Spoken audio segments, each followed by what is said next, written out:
قبیلہ خزرج کا ایک گروہ خدمت رسول اللہ صلی اللہ علیہ وآلہ وسلم میں جب آیا تو 11 بعثت کا سال تھا۔ ماہ رجب میں ایک روز آن حضرت صلی اللہ علیہ وآلہ وسلم منع میں کھڑے تھے کہ ناگہاں ایک گروہ اہل یثرب کا قبیلہ خزرج سے حضرت کے پاس آیا اور یہ گروہ 6 افراد پر مشتمل تھا۔ حضرت نے ان کے سامنے قرآن مجید کی تلاوت کی اور اسلام کے محاسن بیان کیے۔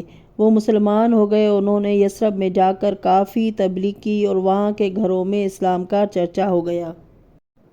بیعت عقبہ اولیٰ۔ اسی سن 12 بعثت کے موسم حج میں ان 6 آدمیوں میں سے جو سال گزشتہ یعنی 11 بعثت میں مسلمان ہو کر مدینہ واپس گئے تھے، 5 آدمیوں کے ساتھ 7 آدمی مدینہ والوں میں سے اور آ کر مشرف با اسلام ہوئے، حضرت کی حمایت کا عہد کیا۔ یہ بیعت بھی اسی مکان عقبہ میں ہوئی جو کہ مکہ سے تھوڑے فاصلے پر شمال کی جانب واقع ہے۔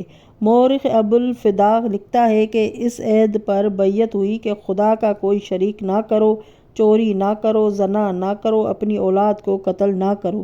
جب وہ بیعت کر چکے تو حضرت نے معصب بن عمیر بن ہاشم بن عبد مناف کو تعلیم قرآن اور طریق اسلام بتانے کے لیے مأمور فرمایا۔ بیعت عقبہ ثانیہ۔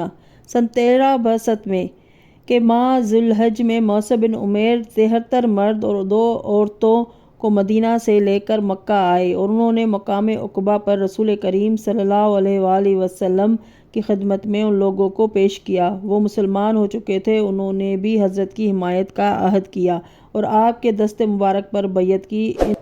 ان میں اوس اور خزرج یہ دونوں قبیلوں کے افراد شامل تھے۔